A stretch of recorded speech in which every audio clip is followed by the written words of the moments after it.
Thank you, Dan, and congratulations again to our colleagues at CNN. Now, it is my honor to introduce the President of the United States.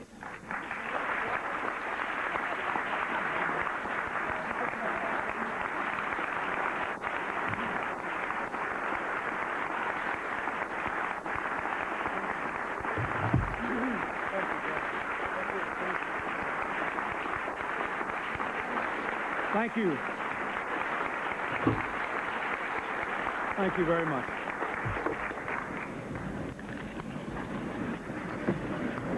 Thank you very much, ladies and gentlemen, members of Congress, members of the press, fellow sufferers. I would like to thank the Radio and Television Correspondents Association for inviting me this evening.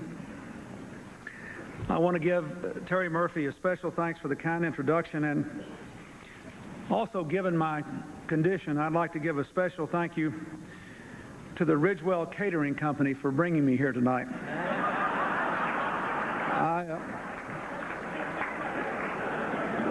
Enough laughs. I have come here tonight to speak about a topic of perennial concern in Washington, something we never get around to doing anything about, and that is the close, some would even say cozy, relationship between the rarefied elite who make public policy and those who report on it. And on that topic, just let me say this. Congratulations, Andrea.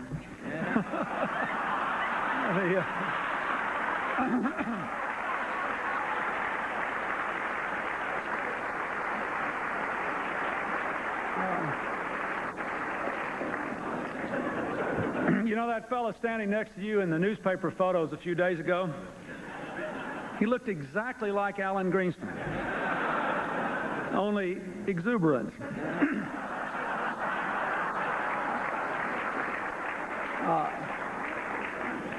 I want all of you to know that until recently I had planned out a really dramatic entrance to this dinner. And then George Bush stole my thunder. I mean, look at this. This guy is 72 years old. He jumps out of a plane at 12,000 feet. He lands without a scratch. I fall 6 inches and I'm crippled up for 6 months. It's ridiculous.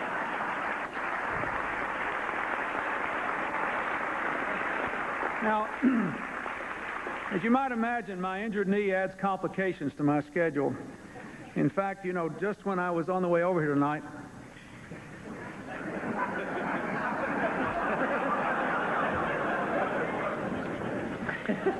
well, as you have seen, my press secretary, Mike McCurry, just handed me a note. According to wire reports, former President Bush has just bungee jumped off the Seattle Space Needle.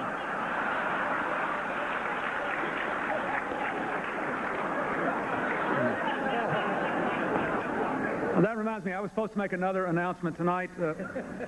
Mr. Murphy has asked me to tell you that the Radio and Television Correspondents Association has decided to adopt the practices of the Democratic National Committee. That means you can all pick up your $1,000 refund checks on the way out tonight.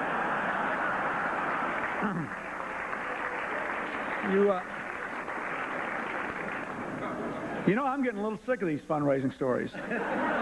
But here I am, I'm doing the best to do the job the American people sent me here to do. But with all this ruckus in Washington these days, we have to work harder and harder to sort of be heard through the din. So my staff worked up a few new ideas that we thought might break through. I want you to be the judge. After all, it's your den. Here are the suggestions. Take a cue from the TV show Ellen. Start a rumor that in the last presidential press conference of the season, my character will become a libertarian. Announce that we discovered signs of life on Mars. We already tried that. And some of you bought it. I couldn't believe it.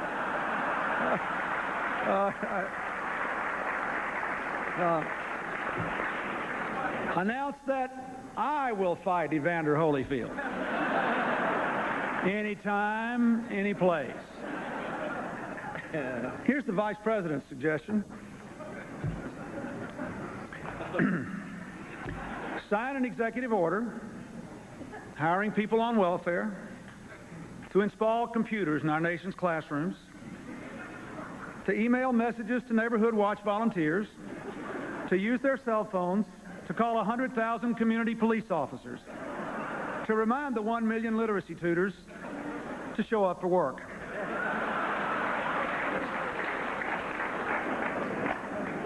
If all else fails, push myself down a flight of stairs. As you know, that's the one we decided to go with. It worked for a while, and I'd do it again. I may have to. Thank you very much, Mike. Ladies and gentlemen, you'll be pleased to learn that former President Bush has just successfully jumped the Snake River Canyon on a rocket-powered motorcycle.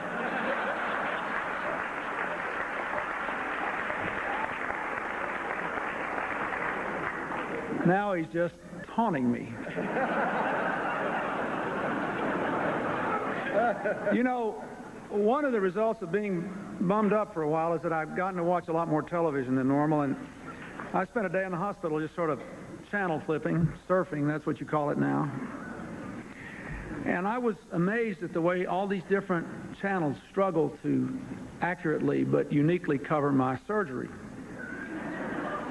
C-SPAN, of course, provided live, uninterrupted coverage of my injured knee, while C-SPAN 2 devoted full coverage to my other knee.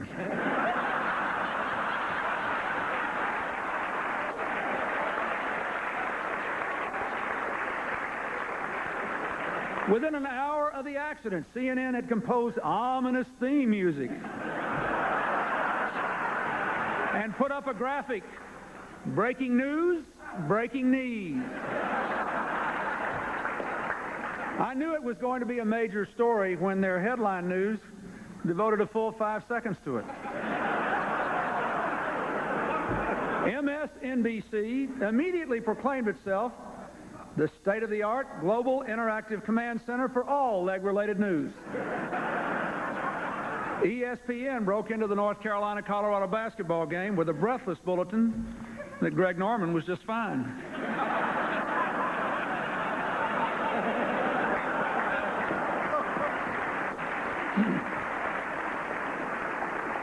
PBS kept interrupting coverage of my knee for pledge drives. For every $100 donation, you got a commemorative x-ray of my leg. Bob Novak went on Crossfire to argue the positive aspects of debilitating knee injuries for Democrats. And then there was MTV. All they wanted to know was, did I wear a hospital gown or pajamas? Another one. Thank you, Mike. Ladies and gentlemen, President Bush has just had himself manacled, placed inside a padlocked trunk, and submerged off the coast of Kennebunkport. The clock is ticking. Our prayers are with him. Anyway, I'm back on my feet, and I'm working for the American people. Congress is back in session this week. That came as a surprise to people in Washington who didn't know it was away. Things have been so slow this year, C-SPAN's actually showing reruns of the 104th Congress.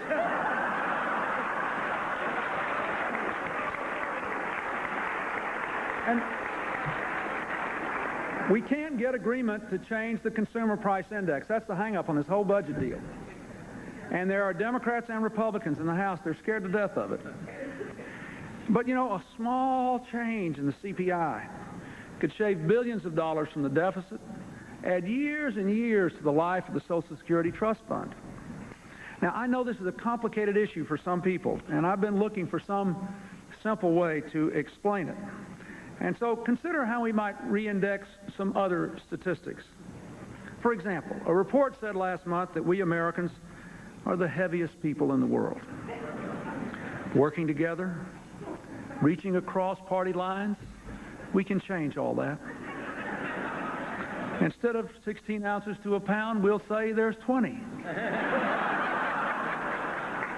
That way, a person who weighs 260 pounds would weigh 160. 200 pounds would weigh 160.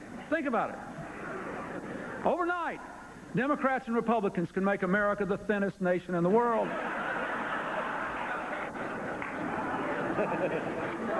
Let me tell you, I'm doing the best I can, but actually I'm kind of hurting. The worst thing about this injury is it's hard to stand for long periods of time. And about this time, I start to get tired. So I'm going to sort of sit down with a confession. When I signed that executive order banning cloning research, it was too late to do anything about an experiment or two that had already been started. But one of them has come in handy in moments like this. Bill, would you mind?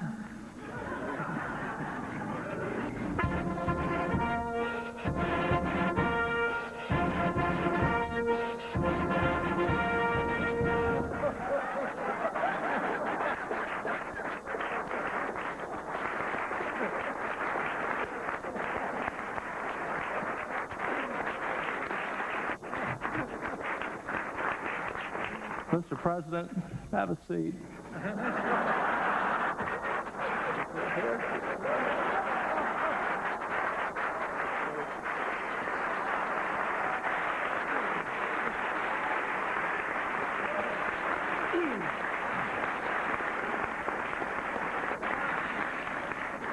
By the way, I'd appreciate it if you'd refer to me as Mr. President. I think you've earned it. Mr. President, members of the House and Senate, ladies and gentlemen, as you can see, I'm also Bill Clinton.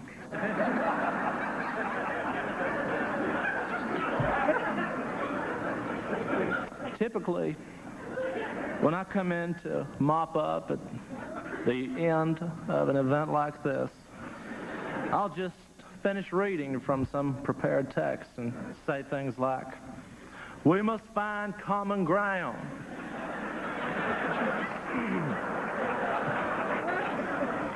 We're going to build a bridge to the 21st century. I'll have to refer you to Lanny Davis on that one. Yada, yada, yada." Mr. President, Mr. President.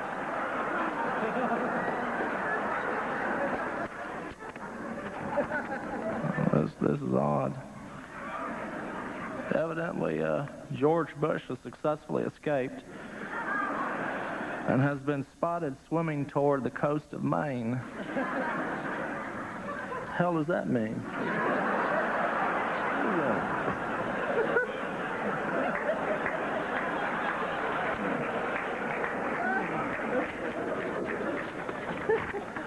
Well, where was I? Oh, yeah. You know what I would like to tell you all about tonight? How much I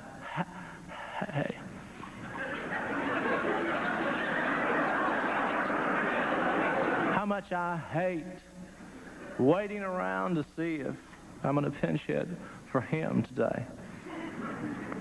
It's demeaning. It's dehumanizing. I don't know how Al Gore's put up with it all these years.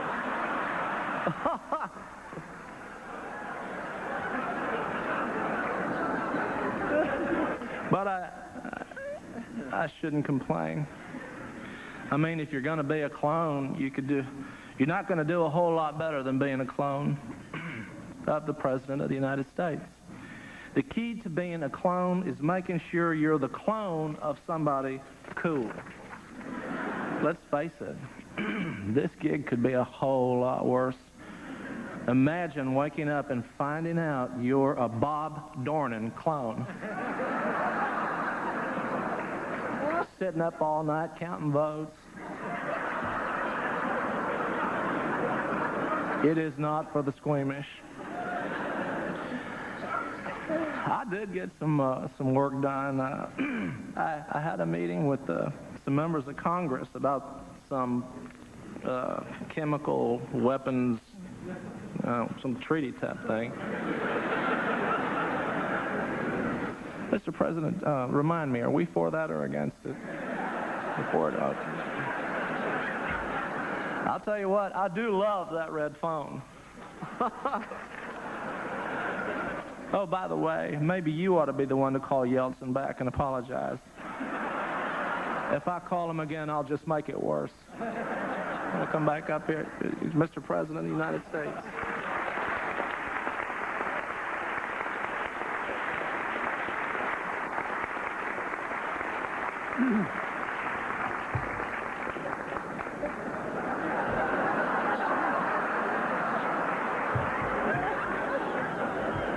I have to take this over before it gets out of hand. God knows I can't afford to jeopardize my relationship with the press corps.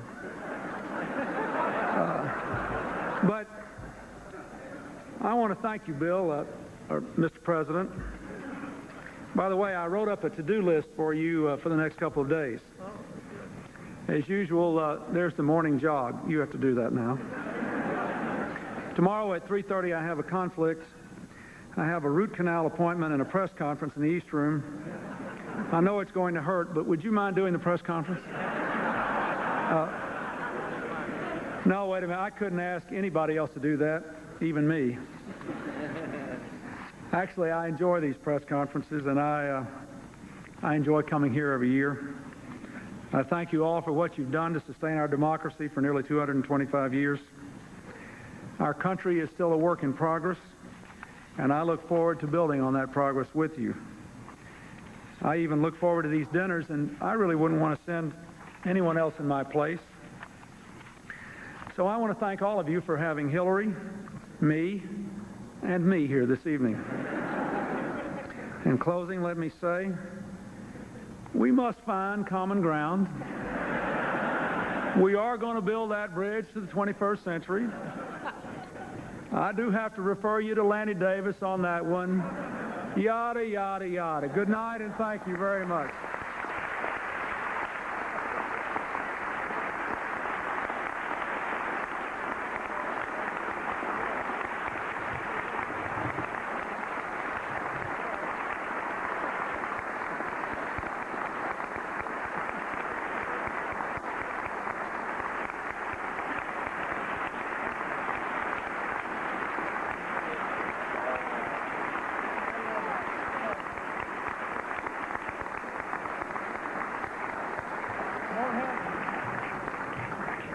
Thank you. I'm not really sure who to thank, but thank Darrell Hammond from Saturday Night Live.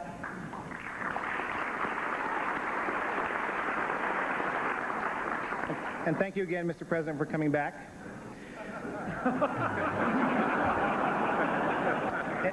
Continuing with this Saturday Night Live theme, our next speaker is currently in his 4th season on that show. He doesn't do an impression of the president, but he does a great impression of Bob Dole, Andy Rooney, and Charles Kuralt. Recently, he ranked number 2 on Rolling Stone's list of the 101 best things about watching television. And once a week, he gets a taste of our jobs when he anchors that program's Weekend Update. Please join me in welcoming Norm Macdonald.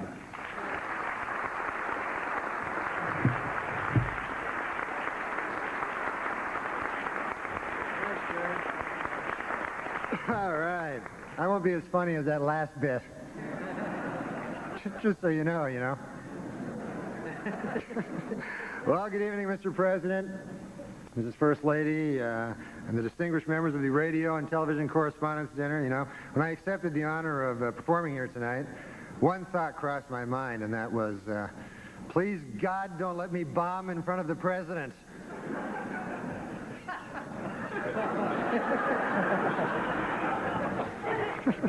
But I'm not worried. What the hell do I care? You know, I worked on all my jokes. I got a lot of help from my joke writer, Don Imus. He was helped me a lot. Are you familiar? You know this guy? He's a funny guy. He wrote some jokes. Anyways, the dinner was great. You enjoyed the dinner? We had some salmon. Yeah, it was delicious. It was great. And I thought it was, I thought it was refreshing to see Democrats serve something other than subpoenas for a change. I thought that was nice, you know? I'll be doing some jokes later. I just thought I'd...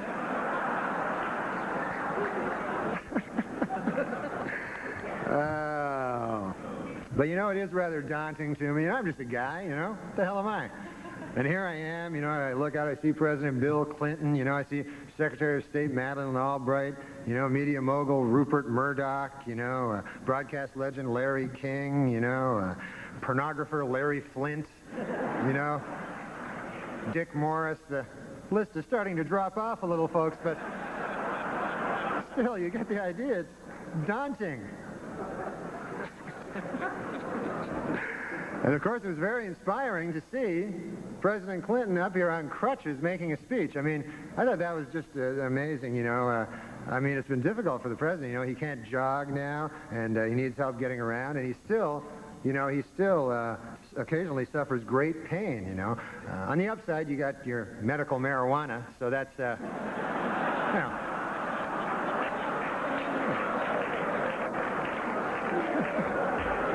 You must inhale, sir. It's the only way you're going to get better.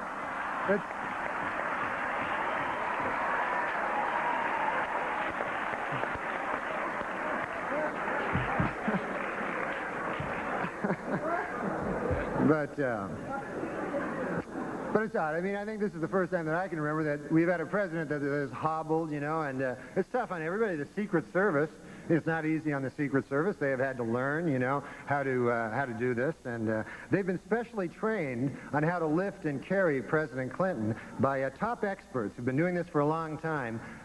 Boris Yeltsin's Secret Service agents. They've stepped in to help,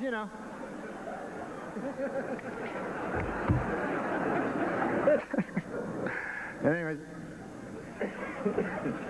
excuse me, I'm sorry, folks. Larry Flint and Dick Morris are giving some sort of hand signals to each other over there. I don't know what the hell that's all about, but it's kind of hard to concentrate. Larry Flint is here tonight. But also present this evening, Madeleine Albright, the Secretary of State. Ms. Albright's been very busy, She just returned from Russia, where she, applied for? Yeah, Madeleine Albright. She's been very busy. She just went to Russia, where she met with Boris Yeltsin, and they had some talk on NATO expansion. I guess they kind of had a tense meeting, When Ms. Albright came back out, she said, for this I travel 5,000 miles to meet with some drunken Meshuggah? On my worst enemy, I wouldn't wish this. This is...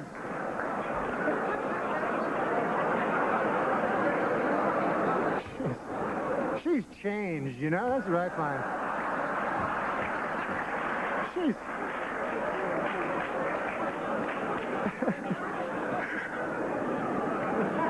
But, of course, looking around the room, I also see many distinguished members of the Fourth Estate. I see Bryant Gumbel is here, and he just signed a multi-year contract, of course, with CBS. And, he took some time off to be with his family after the Today Show, But Bryant, in his heart, is a newsman. And after a few weeks, he realized, that he missed the excitement and thrill that you can only get by making millions and millions of dollars. So...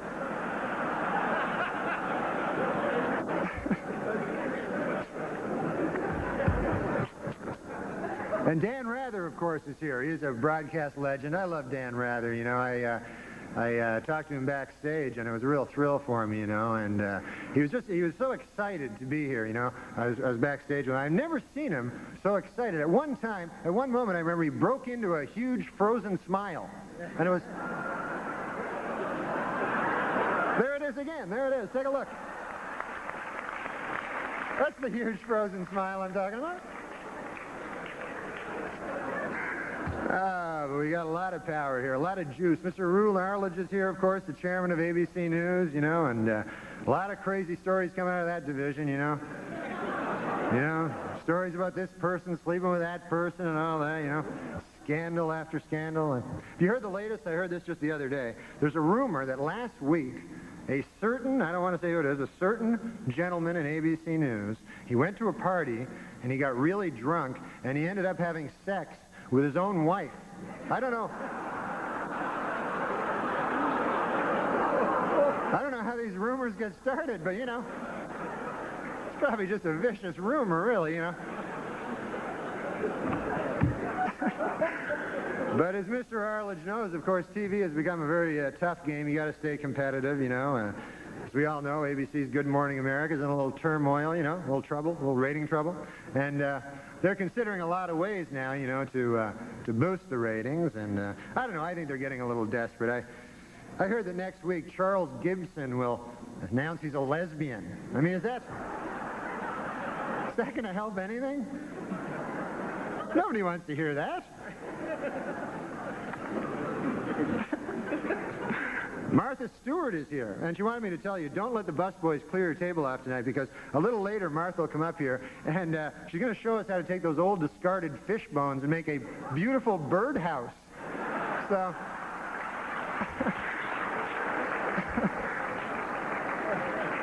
That's nice.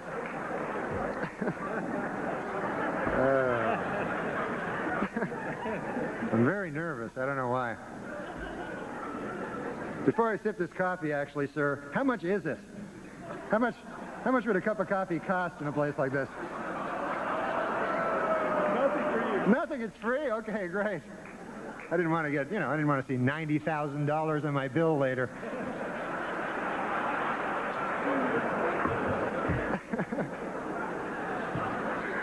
I'm sorry. And of course, there are some important Washington figures who couldn't be here tonight. Vice President Al Gore is not here. Unfortunately, he broke down and they had to leave him in the shop overnight. But they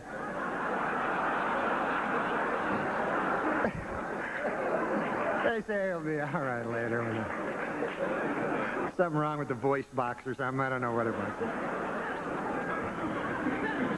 House Speaker Newt Gingrich is not here. A little while back, of course, everybody knows that Newt pushed through a lot of budget cuts in the arts, particularly in PBS, you know, and the effects are being felt now. I can see it, even as a layman, you know, just watching. You know, the other day I watched that show, the Frugal Gourmet. It changed its name to the Cheap Bastard. I mean...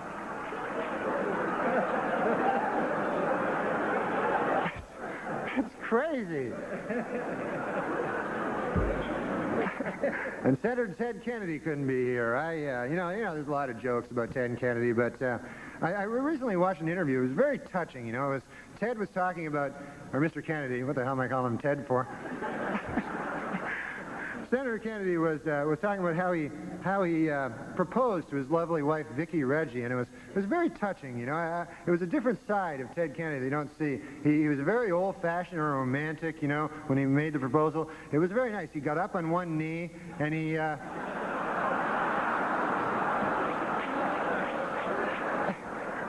was nice, you know. You hear all the stories, but then you hear something like that, and you know, it makes you.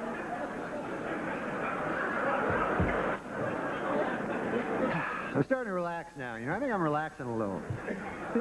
That's not just the booze talking. I think I really am relaxing. It's the Xanax, the Prozac, and the booze talking. But, no, I'm a little nervous, you know. I mean, who the hell am I? But it's been great to be in Washington, I can tell you that, man. Oh, my God, I had a lovely stay here so far. I've been sightseeing, you know, and in fact, I stopped at a museum. This is probably interesting to you guys. They have this news museum now. Have you seen this?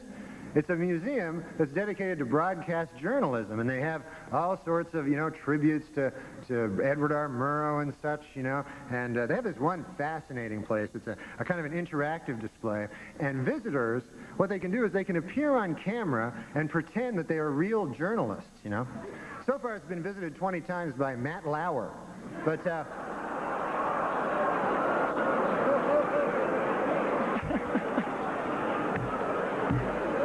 I I guess he's a legend, too. I didn't know. You got Murrow, Severide, Edwards, and Lauer.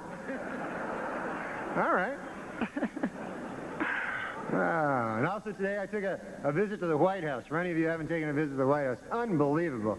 So, awe-inspiring and, a lot of rich in history, so beautiful, Although I did notice a kind of an odd sign on the president's desk. It said, the yen stops here. Have you seen it? What the hell does that mean? The yen? I thought it was the buck stops here, I'd always heard.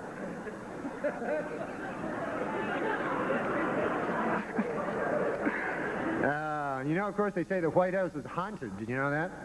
And I thought this was kind of sad. I heard last night that President Clinton charged Abraham Lincoln's ghost $10,000 to sleep in his own bed. So that doesn't seem right to me, I mean... No. But look, the president, has come under a lot of fire for raising money, but, he's good at raising money.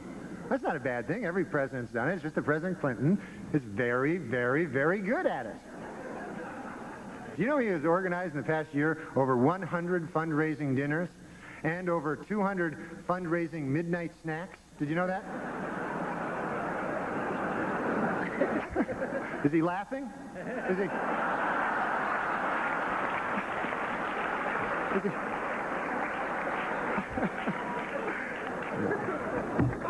No, but Mr. President, seriously, I know you've had to work through a lot of distractions in doing the business of running this country, and I just want to say, that I implore you, stay focused and do the job, and try to remember, that Rome was not built in a day, I mean, just ask Strom Thurmond, he'll tell you. It was not built in a day. He's an old fella, folks. How would you not know that? I have an announcement to read. I almost forgot. I was told to make this announcement. Table 10, wherever you are, table 10. We're sorry your waitress hasn't been there in a while. Larry King just married her. So...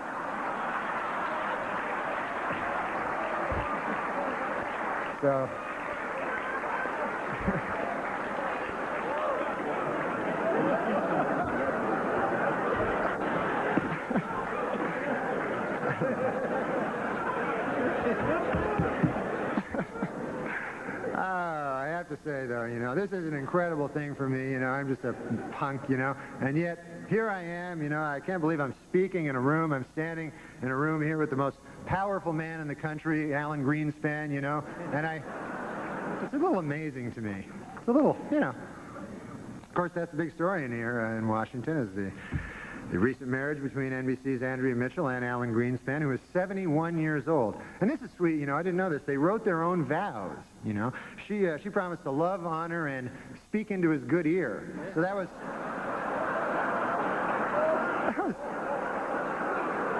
kind of sweet,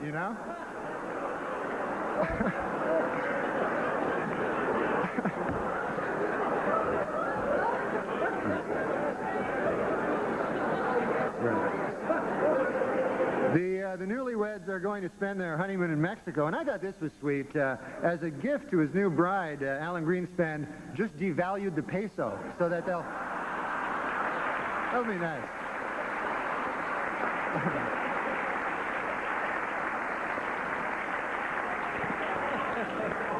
So anyways,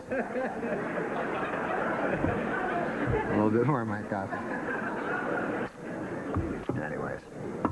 It just occurred to me, Mr. President, you are now handicapped, and you're the President of the United States. You must have an unbelievable parking spot, That's...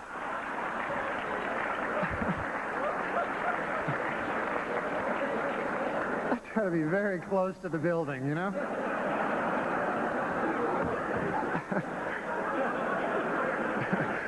But, you got to hand it to the president. His injury is not holding him back from doing the business of the nation, In fact, he just nominated Major General Claudia Kennedy as the Army's first female three-star general. And I think that's great, She's doing a great job. Apparently, the only thing she's having trouble with is she's having difficulty figuring out how to sexually harass herself. She doesn't know how to...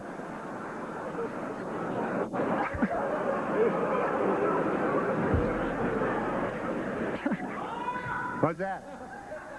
Guy yells my name for no reason. Oh, I have another announcement to make. Is that what you're telling me? That I should make this announcement? You're right. You make a good point with your incoherent gibberish. Here it is. Here's my other announcement. The U.S. State Department, folks, has just issued a travel warning for all women moving past Dick Morris's table. So...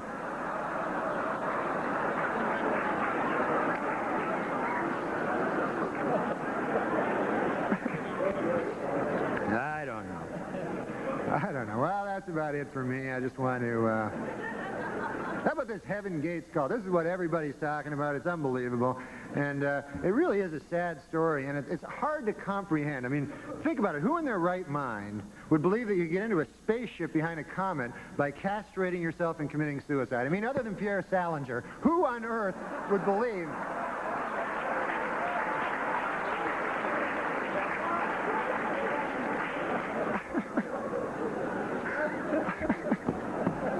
I just saw him out in the lobby with a pair of sneakers, Nike sneakers, a big purple shroud, going, where are they? Did I miss it? Well, that's it for me, folks. I just want to say, before I go, that it really has been a thrill for me. I joke around about the news, but you people, you do the real thing, and you serve as our watchdogs, and you tell the real stories that come out of this city. And I, for one, think you do a darn good job. And as a matter of fact, I have a message from someone who couldn't be here and wanted me to read it to you. This is from Senator Bob Dole. He wanted me to read this to you. Here it is.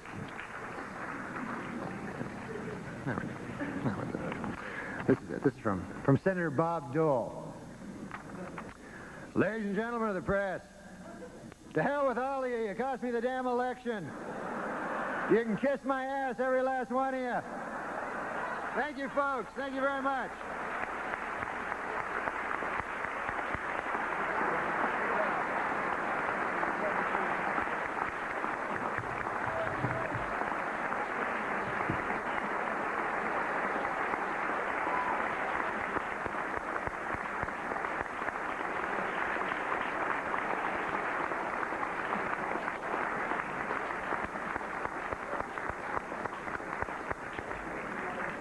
Thank you very much, Norm. I guess you can turn to the IMIS program tomorrow to see how you did.